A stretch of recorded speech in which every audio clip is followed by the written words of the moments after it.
Before we begin, please subscribe and click like. And tell me, from which city or country are you listening? The silk gown felt like a prison.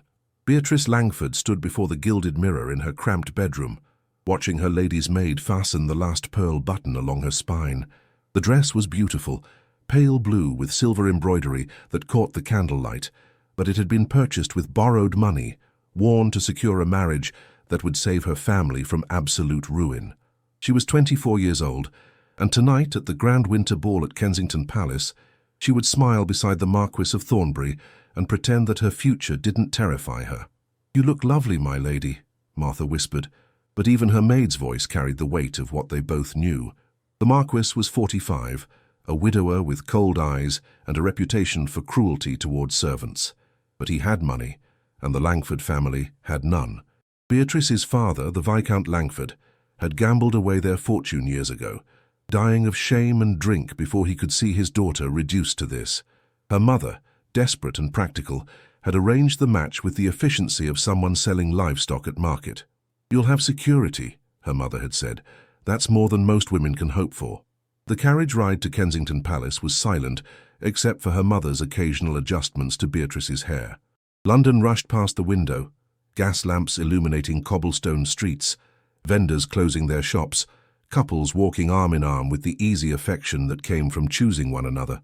Beatrice pressed her gloved hand against the cold glass and wondered what that felt like. The palace blazed with light, every window glowing like a star. Carriages lined the circular drive, depositing lords and ladies in their finest silks and jewels. Beatrice descended carefully, her heart pounding as liveried footmen bowed and ushered them through doors so tall they seemed to reach heaven itself. The grand ballroom was a vision of opulence. Crystal chandeliers dripping with candlelight, marble floors polished to mirror brightness, and hundreds of England's most elite families swirling in a carefully choreographed dance of power and prestige. The Marquis of Thornbury found her within minutes. He was tall and severe, his dark coat impeccably tailored, his thinning hair oiled back from a face that might have been handsome if not for the permanent sneer that twisted his mouth. "Lady Beatrice," he said, not quite looking at her. "You're late." "My apologies, my lord. The traffic. Excuses are unbecoming." He offered his arm with the enthusiasm of a man accepting a necessary burden.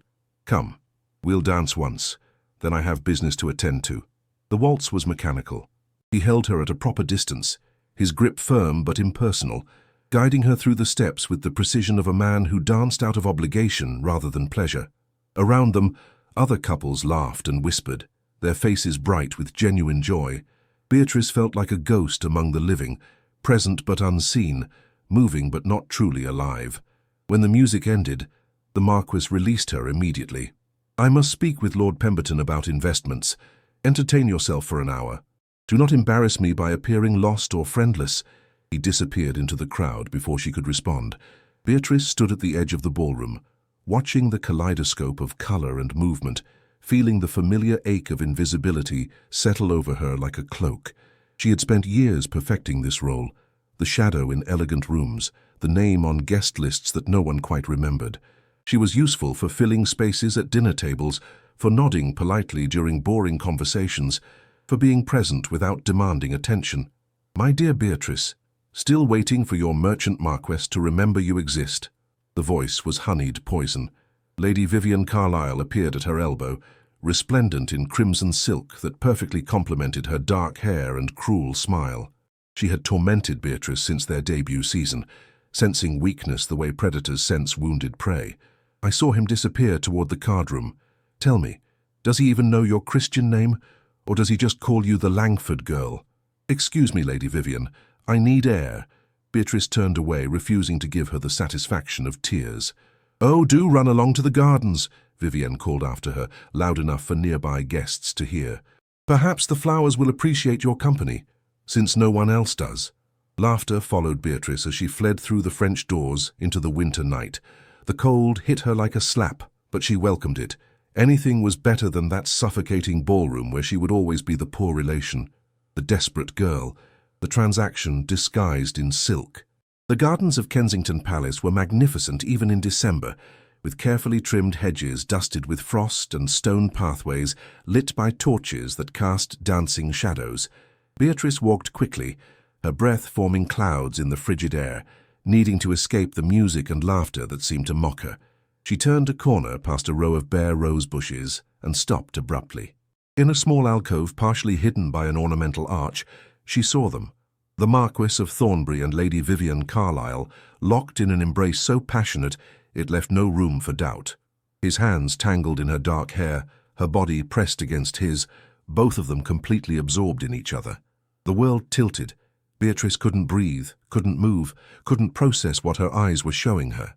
This was her future husband, the man who had purchased her like livestock, who had complained about her being late, who had left her alone in the ballroom, kissing the woman who had spent years telling Beatrice she was worthless.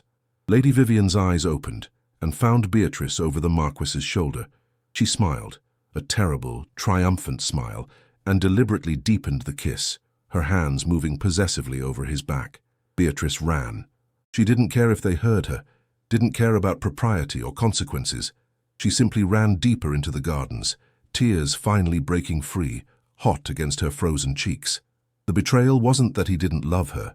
She had never expected love. The betrayal was the confirmation that she had always been right. She was invisible, dispensable, a convenience that could be discarded the moment something better appeared. The palace gardens extended farther than she'd realized, eventually giving way to stone terraces overlooking London. She found herself on a wide balcony, empty and blessedly dark. The city spread below like a blanket of lights. Her chest heaved with silent sobs, her carefully constructed composure finally shattering. "Careful, the stone is slippery when it's this cold." Beatrice gasped and spun around. A man stood in the shadows near the balustrade, his back to her, hands clasped behind him as he gazed out at London. He wore a simple black coat and breeches, no ornamentation, no wig. Just a tall, broad-shouldered figure, silhouetted against the night sky. "I apologize," Beatrice whispered, trying to wipe away her tears discreetly. "I didn't know anyone else was here. I'll leave you in peace." "Don't go." His voice was deep, cultured, but with a weariness that surprised her. He still hadn't turned around. "I'm hiding too. This seems like a good spot for it." Something about his tone, the resignation in it, the understanding, made Beatrice pause. Hiding from what? Everything, everyone. The endless performance.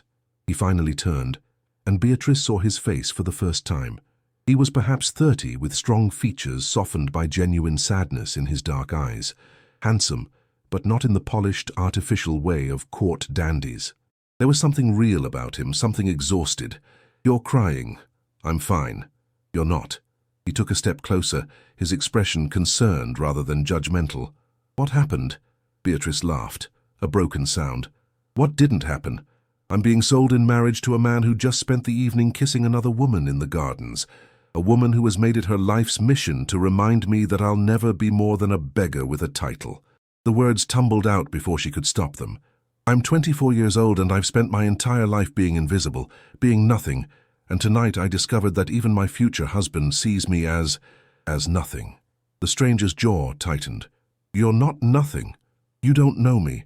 I know you're here, alone in the cold, crying because someone made you feel worthless. That tells me you're someone who still has hope, who still cares enough to be hurt. That's not nothing." Beatrice stared at him, stunned by the kindness in his voice.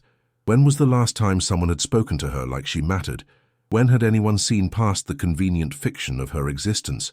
"Why are you hiding?" she asked softly. He smiled, but it didn't reach his eyes. "Because in there," he gestured toward the palace, "everyone sees what they want to see. A title, a position, a useful connection. No one sees me. Then we're both invisible. Perhaps we're only invisible to the wrong people." They stood in silence, two strangers on a dark terrace, both carrying the weight of lives that didn't quite fit. The music from the ballroom drifted out to them, a waltz that sounded romantic from a distance. Beatrice didn't think, she didn't plan, didn't. For the first time in her carefully controlled life, she simply acted on impulse, on desperate need, on the overwhelming desire to prove to herself that she existed, that she could choose something, even if only for one stolen moment. She stepped forward and kissed him. For a heartbeat, he froze in surprise. Then his arms came around her, pulling her closer as he kissed her back, with an intensity that stole her breath. It wasn't gentle or tentative. It was passionate and real and desperately honest. Two people who had been alone too long, finding each other in the darkness. His hand cupped her face with a tenderness that made her chest ache, his thumb brushing away the tears still clinging to her cheek. When they finally broke apart, both breathing hard, he stared at her with wonder. "Who are you?" Panic flooded through Beatrice. What had she done? She had just kissed a complete stranger, a man whose name she didn't even know. If anyone found out, her already fragile reputation would be destroyed completely. "I'm sorry," she whispered, and fled before he could say another word. She ran back through the gardens, her heart pounding for entirely different reasons now. Behind her, she heard him call out, "Wait, please." But she didn't stop. She couldn't stop. Whatever madness had possessed her on that terrace had to remain there, buried in the darkness, where no one would ever know. London woke to scandal. The morning papers were delivered to the Langford townhouse at precisely 8 o'clock, and Beatrice's mother read them over breakfast with the focused intensity of a general reviewing battlefield reports. Lady Constance Langford thrived on gossip, using it to navigate the treacherous waters of society with the skill of someone who had spent decades learning to survive on charm and connections rather than money. "Extraordinary," her mother murmured, tapping the paper with one perfectly manicured nail. "Simply extraordinary. The prince went missing." Beatrice's teacup froze halfway to her lips. What? Prince Alexander, the king's younger brother? Her mother's eyes gleamed with the thrill of a truly delicious scandal. Apparently he disappeared from the ball last night around 10 o'clock and didn't return until dawn. No explanation, no guards, nothing. The palace is in an uproar. They're saying he met with a woman. The tea sloshed in Beatrice's cup as her hand trembled. A woman? Well, what else would make a prince abandon his duties and vanish into the night? Her mother gave her a sharp look. "Where did you disappear to last night? I saw you flee the ballroom like the building was on fire." "I needed air. I walked in the gardens." "Alone?" "Yes, alone." The lie came easily, born from years of self-preservation. "I returned after half an hour." "You were speaking with the Duchess of Somerset." Her mother's eyes narrowed, but she returned to her paper. "The Marquis of Thornbury sent a note this morning. He'll call on you at 3 o'clock to discuss final arrangements for the wedding. He wants to move the date forward to next month." Beatrice's stomach turned. Next month. 4 weeks until she became Lady Thornbury, trapped in a marriage with a man who kissed other women in gardens while she waited obediently in ballrooms. "Did you hear me, Beatrice?" "Yes, Mama, next month." "You should be grateful. Many women in your position would have no prospects at all." Beatrice excused herself and retreated to her room, where she could finally breathe without her mother's scrutinizing gaze. She sat by the window, watching London come alive below. Vendors setting up carts, maids hanging laundry, children running through streets with the careless joy of those who didn't yet understand how the world crushed dreamers. The kiss haunted her. She could still feel the stranger's hands on her face, still taste the desperate honesty of that moment. For one perfect, impossible minute, she had been seen, truly seen. But who had she kissed? Some merchant's son hiding from arranged marriage discussions? A minor lord avoiding tedious conversations? It didn't matter. That moment was over, sealed away in the darkness where it belonged. At noon, a footman delivered another note. Beatrice recognized the Marquess's heavy-handed script before she opened it. "My dear Lady Beatrice, I must apologize for my abrupt departure last evening. Business matters required my immediate attention. I look forward to our conversation this afternoon regarding our future. Your devoted servant, Thornbury." Devoted, the word was laughable. She had seen his devotion last night pressed against Lady Vivian Carlyle in the shadows. She should confront him. She should call off the engagement. Scandal and poverty be damned. But the practical part of her mind, the part shaped by years of her mother's lectures about survival, whispered that confrontation was a luxury she couldn't afford. Women in her position didn't have the privilege of righteous anger. They had survival. The Marquis arrived at precisely 3 o'clock, dressed in burgundy velvet, with enough gold buttons to fund a small household for a year.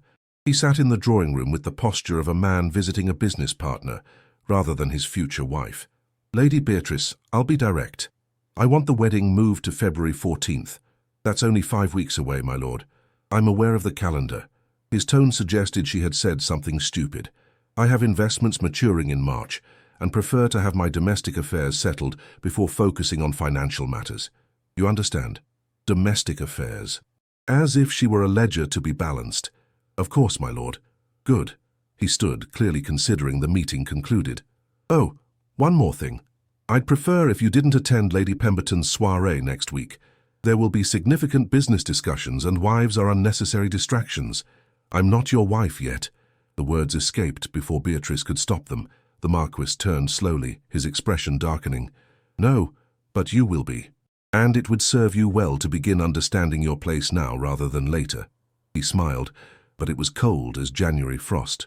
Your place, my dear, is to be ornamental and silent. I already have business partners. I don't need another opinion. After he left, Beatrice sat in the drawing room until the afternoon light faded to dusk. Her mother found her there, sitting in darkness. Did you accept the new date? What choice do I have? Her mother's face softened slightly, a rare crack in the armor of practicality she'd worn since Beatrice's father died. None, darling. None of us do. That's what it means to be a woman. That evening, Beatrice couldn't sleep. She kept reliving the kiss, the stranger's voice saying, "You're not nothing," the feeling of being seen. It was dangerous to remember it so vividly, dangerous to let herself believe that moment had been real. But in the darkness of her room, with her future closing in like a trap, she allowed herself the small rebellion of memory. The next morning, her mother burst into her room at an unseemly early hour, waving a folded newspaper like a battle flag. "You must see this. There's a portrait. They published a portrait of Prince Alexander." Beatrice's heart stopped. Why would I care about a portrait? Because half of London is trying to identify the mystery woman he disappeared with, and everyone's looking at him with new interest. He's quite handsome for a royal. Come, look. Her mother thrust the paper into her hands, pointing to a detailed engraving on the society page. They had this commissioned specially. Apparently the prince rarely allows, but Beatrice couldn't hear anything else. The world had narrowed to the image before her, a face she recognized instantly, strong features, dark eyes, the slight sadness in his expression even in an official portrait. It was him, the stranger from the terrace, the man she had kissed in desperate defiance of her invisible life. She had kissed the prince. "Beatrice, you've gone completely white. Are you ill?" "I need to lie down." Beatrice pressed the paper back into her mother's hands and retreated to her bed, her mind spinning. Prince Alexander, second in line to the throne, a man so far above her station that the Marquis of Thornbury seemed almost reasonable by comparison, and she had kissed him, not only kissed him, but fled without giving her name, leaving him searching London for a woman who didn't exist in his world. The scandal, if anyone discovered the truth, would destroy not just her, but her entire family. The Marquis would withdraw his offer immediately. Her mother would be ruined by association. And the prince, what would happen to him? She had to forget it, had to bury the memory deeper than she'd buried anything before. That kiss, that moment of being seen, had to remain a secret she would carry to her grave. But London, she was learning, was very bad at keeping secrets. The invitation arrived on cream-colored paper with a royal seal. Beatrice stared at it in her mother's trembling hands, certain she had misread the elegant calligraphy. But no, there it was, clear as crystal. Lady Constance Langford and Lady Beatrice Langford are cordially invited to the Duchess of Somerset's winter tea in honor of His Royal Highness Prince Alexander. "This is it," her mother breathed, clutching the invitation like a holy relic. "This is our chance to restore our position in society. If we can get the prince to notice us, to even acknowledge us, the Marquis will see your value increase considerably." Beatrice felt sick. "Mamma, I'm engaged. What does it matter if the prince notices me?" "Everything matters, you foolish girl. A royal acknowledgement elevates your entire family. It gives you currency." Her mother's eyes gleamed with the calculating ambition that had kept them afloat all these years. "Wear the ivory dress, the one with the pearls, and for heaven's sake try to look confident instead of perpetually terrified." The Duchess of Somerset's townhouse was one of the grandest in Mayfair, with windows that overlooked a private garden and rooms designed to intimidate even the most secure guests. When Beatrice and her mother arrived, the drawing room was already crowded with London's elite, ladies in their finest afternoon dresses, speaking in hushed, excited tones about the royal guest. "I heard he's looking for her," Lady Pemberton whispered to a cluster of women. "The mystery woman from the ball. Apparently he's been quite distracted. Probably some actress or courtesan," another woman replied with a dismissive wave. Royals have their dalliances. He'll tire of the search and accept his duty to marry appropriately. Beatrice stood near the window, trying to make herself as invisible as possible while her mother worked the room with practiced efficiency. She told herself she would simply avoid him, stay in corners, keep her head down, survive the afternoon without making eye contact. Then he walked in. Prince Alexander entered with the minimal fanfare he apparently preferred, just two discreet guards who positioned themselves near the door. He was dressed simply in a dark blue coat and cream waistcoat, no crown, no excessive jewelry. But everyone in the room felt his presence immediately. Conversations paused, women curtsied. The Duchess of Somerset practically floated across the room to greet him. Beatrice pressed herself against the wall, willing herself to disappear into the wallpaper. Just a few hours. She could survive a few hours without... His eyes found her. She watched it happen, the prince scanning the room with polite disinterest, exchanging pleasantries with the Duchess, beginning to turn away and then stopping. His gaze landed on Beatrice and stayed there, recognition flooding his features. He knew. Of course he knew. The prince excused himself from the Duchess mid-sentence and crossed the room with purposeful strides. Every eye followed him. Beatrice's mother, seeing the prince walking directly toward them, looked like she might faint from excitement. "Lady Langford," he said formally, addressing Beatrice's mother with a slight bow, "would you permit me the honor of a brief conversation with your daughter?" "Your Royal Highness, of course, certainly. We are honored." Her mother was practically babbling. Alexander's eyes never left Beatrice. "There's a parlor adjacent to this room. I promise to return her within a proper interval, fully chaperoned." He gestured to one of his guards. "Jenkins will remain in sight at all times." It wasn't truly a request, and they all knew it. When a prince wants to speak with you, you don't refuse. Beatrice's mother practically shoved her forward. The parlor was smaller and quieter, with tall windows overlooking the garden. True to his word, the guard positioned himself just outside the open door, close enough to preserve propriety, but far enough to allow private conversation. Alexander closed the distance between them, his voice low and urgent. "It's you, Your Royal Highness. I can explain. I've searched for you in every face in this city." He reached out as if to touch her, then remembered himself and dropped his hand. "The terrace, the gardens. You kissed me and then disappeared like a dream. I thought I'd imagined you. You should have imagined me." Beatrice's voice shook. "I'm nobody, nothing. I never should have." "You kissed me like I was human." His intensity was almost frightening. "Not a prince, not a title, just a man. Do you have any idea how rare that is? How desperately lonely it is to be seen as nothing but a crown? I'm engaged." The words came out as a desperate shield. "I'm to marry the Marquis of Thornbury in 5 weeks." Something dark flickered across Alexander's face. "Thornbury, the man from the gardens, the one who was kissing another woman while you cried alone. You saw?" "I saw enough to know he's a fool." He stepped closer, his voice dropping to something raw and honest. "I saw enough to know that you deserve better than a man who treats you like a transaction." "Better?" Beatrice laughed, a bitter sound. "Your Royal Highness, I'm the daughter of a bankrupt viscount. I have no dowry, no prospects, and a mother who reminds me daily that the Marquis is the best I can hope for. Better isn't an option for women like me." "What if it could be?" The question hung in the air between them, dangerous and impossible.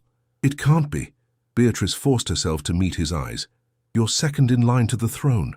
I'm nobody. That kiss was a mistake, a moment of madness that should never have happened and can never happen again. It didn't feel like a mistake. It was." She was lying, and they both knew it. "Please, Your Royal Highness, forget it happened, forget me. I'll be married in 5 weeks, and this will all be a strange memory. I don't want to forget you. You have to." They stood in silence, the weight of impossibility pressing down on them both. From the drawing room, Beatrice could hear the ladies laughing, the delicate clink of teacups, the normal sounds of a world that didn't make room for princes to fall for penniless girls, or for those girls to believe in anything beyond survival. Finally, Alexander stepped back, every inch the royal prince again. "I won't forget you," he said quietly, "and I don't think you'll forget me either." He returned her to the drawing room with impeccable manners, thanked her mother for her time, and spent the rest of the afternoon being the perfect royal guest. Charming, attentive to all the ladies, giving nothing away. But Beatrice felt his eyes on her throughout the afternoon, and when she glanced up, she found him watching her with an expression that terrified her, not because it was calculating or cold, but because it was full of longing. That evening, as her mother chatted excitedly about the prince's attention and what it might mean for their social position, Beatrice sat by her window and watched the fog roll through London's streets. She thought about that kiss on the terrace, about the impossible choice between a marriage that would destroy her soul and a dream that could never be real. Somewhere in the city, a prince was thinking about her. And despite every practical bone in her body, despite every lesson in survival she'd ever learned, Beatrice found herself thinking about him too. The danger wasn't that she had kissed a prince. The danger was that she was beginning to hope. The music box arrived 3 days later. A footman delivered it in the morning, along with a note in elegant script that bore no signature but needed none. Beatrice's mother had already left for morning calls, and the servants were occupied with their duties, so she opened the small package alone in her room. The box itself was exquisite, polished mahogany inlaid with mother-of-pearl, clearly expensive but not ostentatiously so. Inside, wrapped in velvet, was a delicate silver chain with a single pearl pendant. When she opened the music box, it played a soft, melancholy waltz. The note read simply, "For moments when you need to remember you are seen. A." Beatrice should have returned it immediately. Accepting gifts from a man who wasn't her betrothed was scandalous enough. Accepting them from a prince was social suicide. But she found herself lifting the necklace, feeling its weight in her palm, imagining what it would be like to wear something given not as a transaction, but as a genuine gift. She hid it in the back of her wardrobe, behind old dresses her mother kept meaning to sell. That afternoon, the Marquis arrived for what he called a practical discussion about their upcoming marriage. He sat in the drawing room, examining papers spread across the tea table, as if Beatrice were merely another item on his agenda. "I've prepared a list of expectations," he said, without preamble. "First, you will produce an heir within the first 2 years. After that, your primary duty is to maintain my household and avoid embarrassing me in society."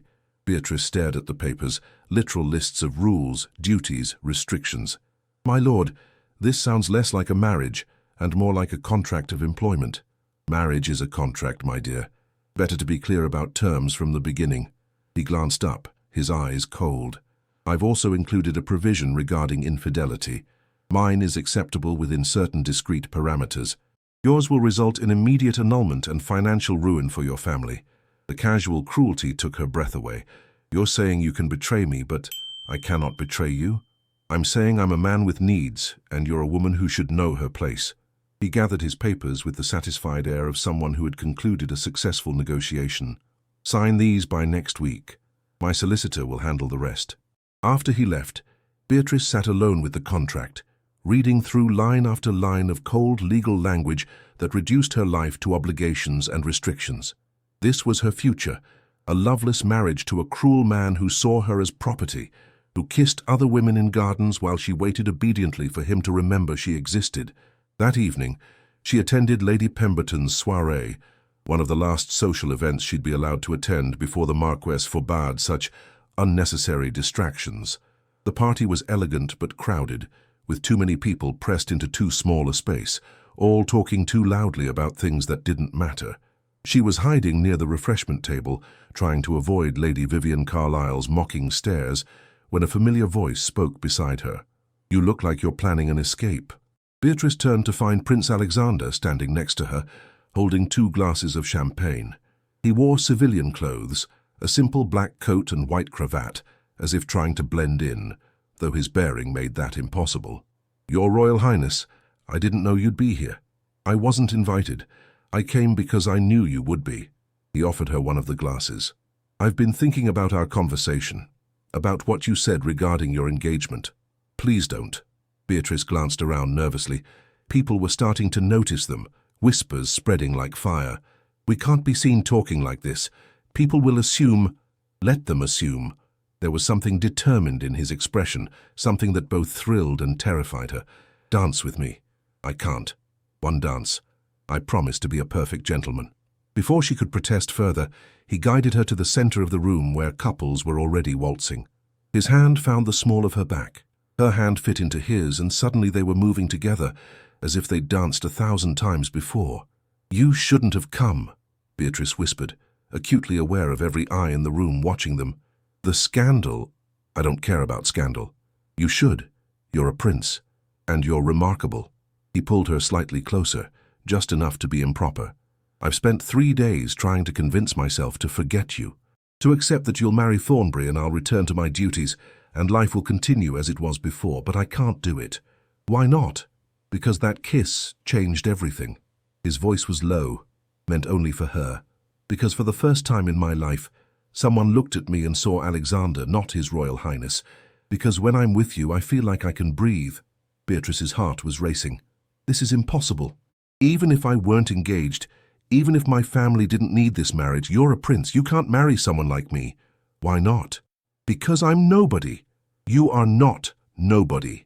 He said it loud enough that nearby couples glanced over, but he didn't care. His eyes were fierce, intense. "You are intelligent and brave and beautiful, and if the world can't see that, then the world is blind." The music swelled around them, and for one suspended moment, Beatrice let herself imagine it. A life where she wasn't a transaction, where she could be seen and chosen and loved. A life where a prince could look at a penniless girl and see someone worth fighting for. But reality intruded in the form of Lady Vivian Carlyle's delighted laugh from across the room. Beatrice looked over to see her standing with the Marquis of Thornbury, both of them watching the dance with expressions that made Beatrice's blood run cold. "He's here," Beatrice breathed. "Thornbury is here." Alexander followed her gaze and his jaw tightened. "Good. Let him see that you're valued by someone. You don't understand. If he withdraws his offer because of this, my family will be ruined, completely ruined. My mother will lose the house. We'll have nothing. Then let me help. I can—" "No." Beatrice pulled away slightly, though everything in her wanted to move closer. "I won't be another charity case for you to rescue. I won't be the poor girl saved by the prince. That's not a life. That's just a different kind of cage." The music ended. They stood facing each other in the middle of the dance floor, surrounded by curious stares and whispered speculation. "What do you want, Beatrice?" Alexander asked quietly. "Forget about duty and family obligations and what's possible or impossible. What do you want?" It was the most dangerous question anyone had ever asked her, because the answer was right in front of her, and admitting it would destroy everything. "I want to feel alive," she whispered. "Just once, before I spend the rest of my life being nothing to someone who sees me as property, I want to feel alive." Something shifted in his expression, a decision being made. "Come with me." "What?" "Right now. Out of this ballroom. Let me show you what it's like to be seen. Really seen. Just for tonight. That's madness." "Yes." He smiled, and it was the first genuine smile she'd seen from him. Complete madness. "Will you come anyway?" Every practical instinct Beatrice possessed screamed at her to refuse, to return to the Marquis, sign his horrible contract, accept her fate with the grace expected of women in her position. But she had kissed a prince on a dark terrace because she needed to prove she could choose something. And standing here now with his hand extended and the promise of one night of being truly alive, shimmering between them, she found herself reaching for that choice again. "Yes," she said. "Yes, I'll come." The scandal erupted before dawn. By the time Beatrice returned home in the early morning hours, escorted by Prince Alexander's guards, but unchaperoned by any woman, the damage was already spreading through London like plague. She had spent the night touring the city with him, seeing parts of London she'd never imagined existed. They had walked along the Thames in moonlight, visited a small tavern where no one recognized a prince in simple clothes, and talked for hours about everything and nothing, two souls discovering they fit together in ways that defied logic or social order. He had kissed her again, in a quiet alley behind the tavern, and this time it wasn't desperate or stolen. It was a promise, but promises meant nothing in the face of scandal.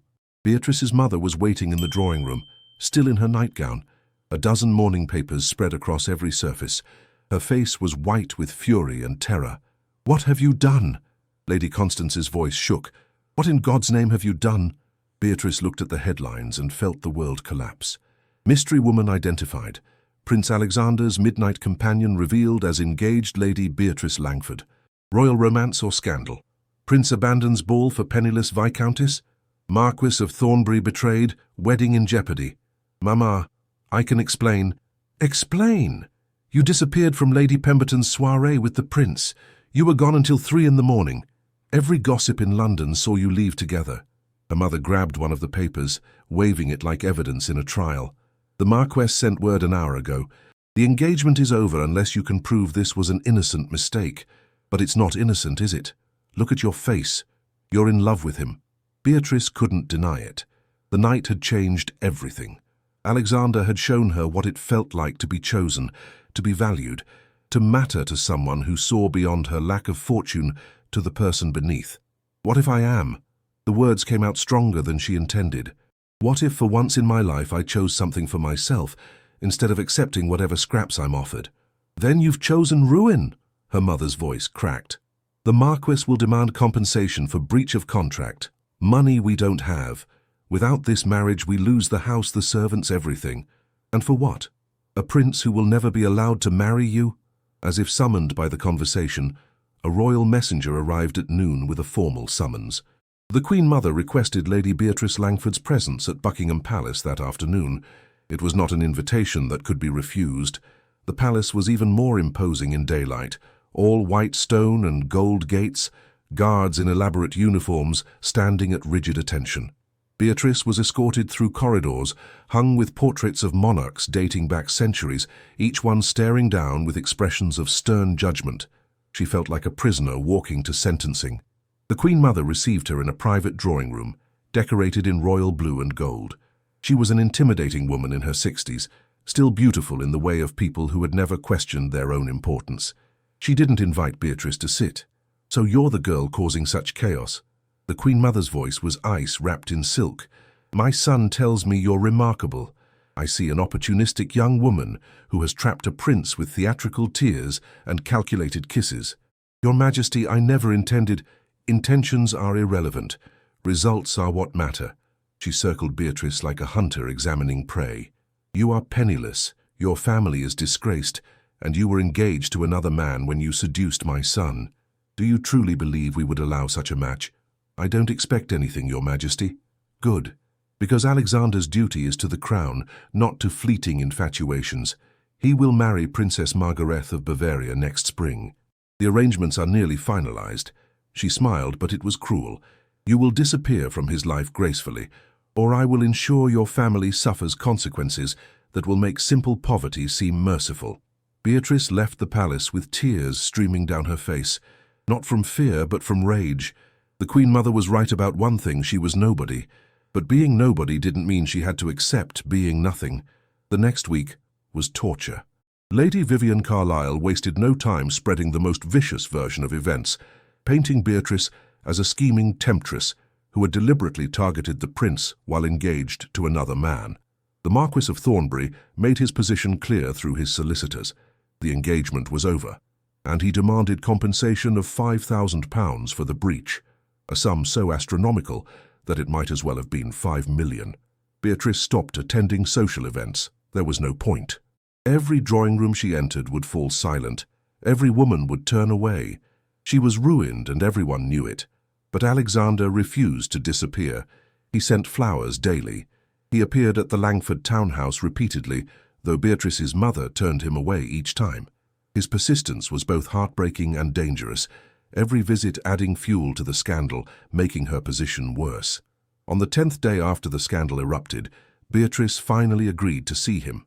They met in a small park on the edge of Mayfair, early enough that few people were about. Alexander looked exhausted, with shadows under his eyes that suggested he'd slept as poorly as she had. "They're trying to separate us," he said without preamble. "My mother, your mother, the entire court. They think if they make it difficult enough, we'll simply give up." "Maybe they're right." Beatrice kept her voice steady. "You have responsibilities, a duty to your country. I won't be the reason you abandon that. You're not hearing me." He grabbed her hands, his desperation palpable. "I don't want to give up. I want to fight for this. For us." "There is no us, Alexander. There's a prince who will marry a princess and secure a political alliance. And there's a woman who will— I don't know what I'll do, but it won't include you. What if I could change that? What if I could make this possible? How? Will you renounce your title? Give up your place in succession? Your mother made it very clear what she thinks of me. I'm nobody to them, an embarrassment to be managed and dismissed. Then let me prove you're not nobody. His intensity was almost frightening. Give me time. Let me find a way to make this work. Don't marry anyone else. Don't give up on us yet. Time doesn't change facts, Alexander. You're a prince. You're the woman I love. He said it simply, as if it were the most obvious truth in the world. I know it's fast, I know it's impossible, but that kiss on the terrace wasn't just attraction or impulse. It was recognition. My soul recognized yours, and I don't want to spend the rest of my life wondering what we could have been. Beatrice closed her eyes against the tears threatening to fall. Love isn't enough. Not for people like us. Then what is? I don't know. But I know that every day you fight for this. You damage your position. Every scandal makes it harder for you to fulfill your duties. I won't be responsible for that. She pulled her hands from his and walked away before he could argue further. It was the hardest thing she'd ever done. Harder than accepting the engagement to Thornbury. Harder than enduring Lady Vivienne's cruelty. Harder than anything. Behind her, she heard him call out, "I'm not giving up, Beatrice. I don't care how long it takes or what I have to sacrifice. I'm not giving up on us." The summons to the Royal Theatre arrived on thick vellum, delivered by a royal messenger who refused to leave until Beatrice confirmed she would attend. The command was clear. Her presence was required at the season's most prestigious performance, a gala celebrating the king's birthday. Every member of the aristocracy would be there, including, according to the gossip sheets, Prince Alexander and Princess Margarethe of Bavaria, whose engagement was to be formally announced that very evening. Beatrice's mother saw it as punishment. They want to parade his betrothal in front of you, to humiliate you publicly, so you'll finally accept that you never had a chance. Perhaps she was right, but Beatrice refused to hide. She had been invisible her entire life, fading into the background, accepting whatever role society carved out for her. If this was to be her final appearance in London society before retreating into permanent obscurity, she would face it with her head held high. She wore the ivory dress her mother had insisted on for the Duchess's tea, the one she'd been wearing when Alexander first approached her. The pearl necklace from the music box hung at her throat, hidden beneath a silk shawl. A small rebellion, a secret reminder that for a brief moment she had been seen. The Royal Theatre was magnificent, every box draped in crimson velvet and gold, the stage lit by hundreds of candles that made the space feel like a cathedral of light. Beatrice and her mother were seated in a modest box on the second tier, present but not prominent, close enough to witness everything, too far away to matter. The royal box sat directly across from them, elevated and grand, with the king and queen mother already seated, and then Alexander entered with Princess Margarethe on his arm. The princess was breathtaking, tall and graceful, with golden hair artfully arranged and a gown that probably cost more than Beatrice's family home. She laughed at something Alexander said, her hand resting possessively on his arm. They looked perfect together, royal, untouchable. Beatrice felt something inside her crack, but she refused to look away. She watched as they settled into their seats, watched as the court fawned over them, watched as Alexander played the role of dutiful prince with a practiced ease that made her wonder if any of what they'd shared had been real. Then he looked up. His gaze swept the theatre, searching until it found her. For one suspended moment, everything else disappeared. The princess beside him, the hundreds of spectators, the impossible gulf between their worlds. There was only his eyes meeting hers, and the raw longing in his expression that told her nothing about their time together had been a performance. The curtain rose on the first act, but Beatrice couldn't focus on the stage. She was too aware of Alexander's attention periodically returning to her, of the princess noticing and whispering something sharp in his ear, of Lady Vivienne Carlyle, seated several boxes over, watching the drama unfold with barely concealed delight. During the intermission, the theatre buzzed with conversation and gossip. Beatrice remained in her box, unwilling to brave the crowds where she would undoubtedly become the subject of whispered speculation. Her mother had gone to greet some distant cousins, leaving her momentarily alone. "So this is the famous Lady Beatrice." The voice was cultured, German-accented, and unmistakably hostile. Beatrice turned to find Princess Margarethe standing in the doorway of her box, resplendent in emerald silk that made her look like a queen already.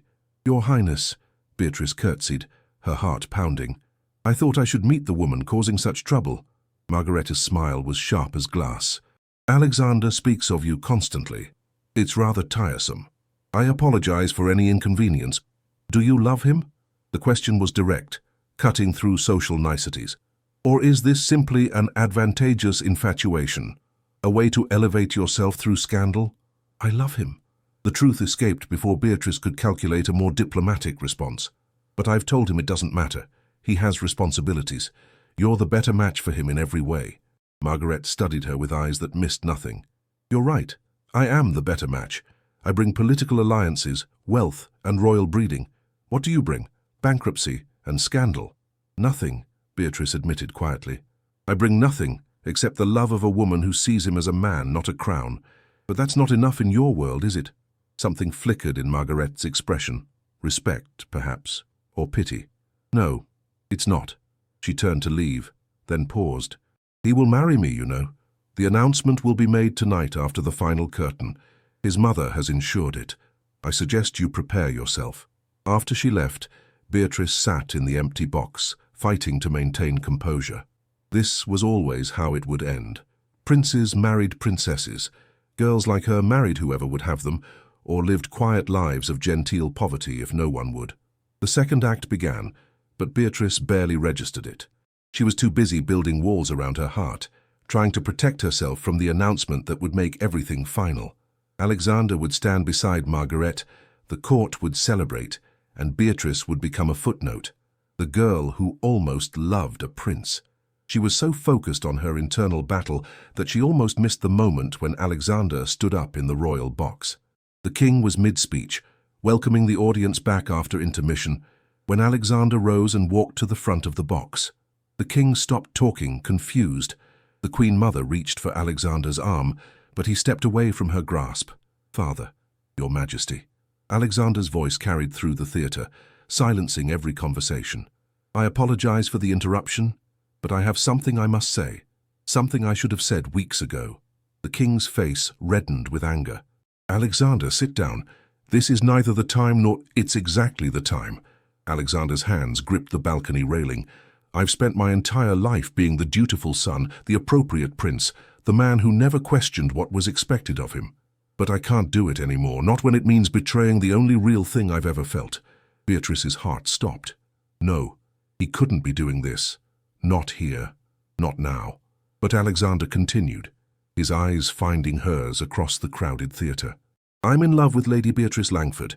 I love her courage, her honesty, her refusal to compromise her dignity even when the world demands it. She kissed me on a terrace because she needed to prove she was alive, and in that moment, she made me feel alive too. For the first time in my life, someone saw me as Alexander, not as His Royal Highness, and I will not marry anyone else. The theatre erupted. Gasps, whispers, a few nervous laughs. Princess Margaret stood abruptly and left the royal box, her mortification visible even from a distance.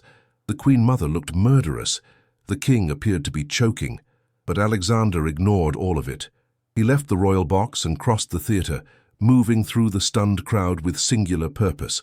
People scrambled to get out of his way. By the time he reached Beatrice's box, hundreds of eyes were watching. He fell to one knee. Lady Beatrice Langford, I know I'm doing this backward. I know I should have asked your mother's permission, should have secured my family's blessing, should have followed every proper protocol, but I'm tired of following protocols that keep me from the woman I love. He pulled a ring from his pocket, a simple gold band with a single sapphire. I offer you no guarantees except this. I will fight for you every day for the rest of my life.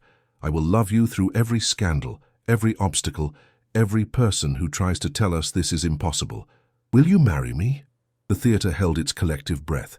Beatrice looked at the man kneeling before her, a prince who had just renounced a perfect political marriage in front of his entire court, a man who had chosen love over duty, scandal over security, a man who saw her, really saw her. She thought of the Marquis and his cold contract, of Lady Vivian's cruelty, of years spent being invisible, being nothing, accepting that love was a luxury she could never afford. And she made a choice. Yes. Her voice shook but carried clearly through the silent theatre. Yes, I'll marry you. Alexander surged to his feet and kissed her, right there in front of hundreds of England's most elite families. It was wildly inappropriate, completely scandalous, and absolutely perfect. The theatre exploded into chaos, some applauding, some condemning, everyone talking at once. But Beatrice heard none of it. She was too busy kissing the prince who had chosen her, proving to herself and everyone watching that she was not nothing. She was loved. The weeks that followed were a battlefield. The Queen Mother launched a campaign of disapproval that included threats, bribes, and social warfare designed to break their engagement. The king, furious at Alexander's public defiance, stripped him temporarily of his royal allowance and formal duties. The court divided into factions, those who romanticized the love story, and those who saw it as a dangerous precedent that threatened the social order. Through it all, Alexander remained unmoved. He secured a license, hired solicitors, and prepared for their wedding with the determination of a man who had made peace with his choices. When the Queen Mother demanded he wait a year before marrying, hoping time would make him reconsider, he refused. When she threatened to remove his place in succession entirely, he simply said, "Do what you must, I won't change my mind." The Marquis of Thornbury attempted one final act of revenge, demanding his £5,000 compensation and threatening legal action that would bankrupt the Langford family. Alexander responded by paying the entire sum from his personal fortune, money he'd inherited from his late grandmother, beyond the Crown's control. He also purchased the Langford townhouse outright, gifting it to Beatrice's mother with the quiet dignity of a man who understood what it meant to protect those he loved. Lady Vivian Carlisle, faced with the reality that her schemes had failed, retreated to Scotland to marry a wealthy earl twice her age. Before leaving, she sent Beatrice a brief note. "I underestimated you. Perhaps we both did." The wedding took place on a cold February morning at Westminster Abbey. The king grudgingly attended, recognizing that his son's love story had captured public imagination in ways that helped the monarchy seem more human. The Queen Mother stayed home, but her absence spoke volumes about the price Alexander was paying for this choice. Beatrice walked down the aisle in an ivory gown embroidered with pearls, simple by royal standards, but more beautiful than anything she'd ever imagined wearing. Her mother cried in the front pew. Friends she'd thought lost to scandal had quietly rallied, filling the abbey with faces that smiled instead of judged. But Beatrice only saw Alexander. He stood at the altar with tears streaming down his face, watching her approach with the same wonder he'd shown on that dark terrace when she'd first kissed him, as if he couldn't quite believe she was real. The Archbishop's words washed over them in traditional cadences, but when it came time for vows, Alexander insisted on adding his own. "Beatrice, you kissed me when I was lost, and you gave me a reason to be found. You saw me when I was invisible, and you made me believe I could be more than my title. I vow to spend every day making sure you never feel invisible again. I vow to choose you every day over duty and expectation, and anyone who tries to tell us this love was a mistake. I vow to see you, always." Beatrice's own vows were simpler, but no less true. "Alexander, you made me believe I deserved to be chosen. I choose you too. For the rest of my life I choose you." The kiss that sealed their marriage was gentler than the ones before, not desperate or stolen, but certain, a promise kept. Outside the abbey, crowds had gathered despite the cold, cheering as the newly married couple emerged. Newspapers would later call it the most romantic wedding of the century, a prince who chose love over duty, a woman who proved herself worthy through nothing but her own courage. But to Beatrice, standing beside Alexander in the winter sunshine, it was simply the beginning of a life where she would never be invisible again. 2 years had passed since that February wedding, and London still talked about it. The tale had grown in the telling, embellished by romantics, criticized by traditionalists, but undeniably part of England's collective memory. The prince who had defied his family for love, the penniless lady who had won a royal heart. But in the countryside estate of Ashbourne Manor, far from London's scrutiny, Beatrice and Alexander had built something quieter and more precious than legend. They had built a life. Beatrice stood in the morning room, one hand pressed to the curve of her pregnant belly, watching the sun rise over gardens she had designed herself. In 2 months they would have a child, a daughter if the midwives' predictions were accurate. She thought about the future waiting for this baby, a life without the crushing weight of poverty, but also without the cold calculation that had defined Beatrice's own youth. "You're awake early." Alexander's arms came around her from behind, his hands joining hers on her belly. "The baby? She's active this morning. I think she's impatient to meet us. She takes after her mother then." He kissed the top of her head, brave and determined and unwilling to wait for anyone. They had divided their time between royal duties in London and this country estate, a compromise that satisfied no one completely, but allowed them to preserve the privacy and authenticity that had first drawn them together. Alexander attended state functions and fulfilled his responsibilities, though his relationship with his mother remained coldly formal. The king, aging and increasingly sympathetic, had gradually restored Alexander's position, recognizing that his son's happiness had not, in fact, destroyed the monarchy. The Queen Mother had finally accepted Beatrice 6 months after the wedding, following a private conversation whose contents remained known only to the two women. Beatrice suspected it had something to do with her refusal to be intimidated, her obvious devotion to Alexander, and her natural dignity in the face of continued social scrutiny. Respect, she had learned, could be earned even from those determined to withhold it. "I received a letter from your mother yesterday," Alexander said, still holding her. "She's invited us to dinner next week, says she has news." Beatrice smiled. Her mother had transformed in the 2 years since the wedding, no longer desperate and calculating, but softer, kinder, freed from the constant terror of poverty. She had become something like a friend to her daughter, now that survival no longer required them to be strategists. "And Lady Pemberton sent an invitation to her autumn ball," Alexander continued. "Apparently everyone who's anyone will be there, and she specifically requested our presence as guests of honor." "How society has changed," Beatrice laughed. "2 years ago I was the scandal that emptied drawing rooms. Now I'm a guest of honor. You were always worthy of honor. The world just needed time to realize it." A knock at the door interrupted them. Alexander's secretary entered with the Morning Post, including, as had become tradition, a single letter addressed in familiar handwriting. Beatrice opened it and read, "My dear Princess Beatrice, I hope this letter finds you well and that the pregnancy progresses smoothly. I wanted you to know that I married last month, a kind man, a diplomat who sees me as more than my title. You showed me that such love was possible, even for women like us who were raised to accept less. Thank you for your courage. It gave me mine. With warm regards, Margaret." She showed the letter to Alexander, who read it with a thoughtful expression. "I'm glad she found happiness. She deserved better than a marriage of obligation. So did you. I got better. I got you." He turned her in his arms, his hand gentle on her face. "Do you know what today is?" Beatrice thought for a moment, then understood. 2 years since the ball, since I found you on that terrace, since you kissed me and changed everything." His voice was soft with memory. "I still remember every detail. The cold air, your tears, the desperate bravery in your eyes. I knew in that moment that my life would never be the same. Neither did I." She leaned into his touch, marveling at how far they'd traveled from that night. "I just wanted to feel alive for one moment. I never imagined I'd get to feel this alive every day." "No regrets?" Alexander asked it lightly, but she heard the real question underneath. No regrets about the scandal, about the estrangement from his family, about choosing a complicated love over easy invisibility. "None," Beatrice answered firmly. "Some days are harder than others.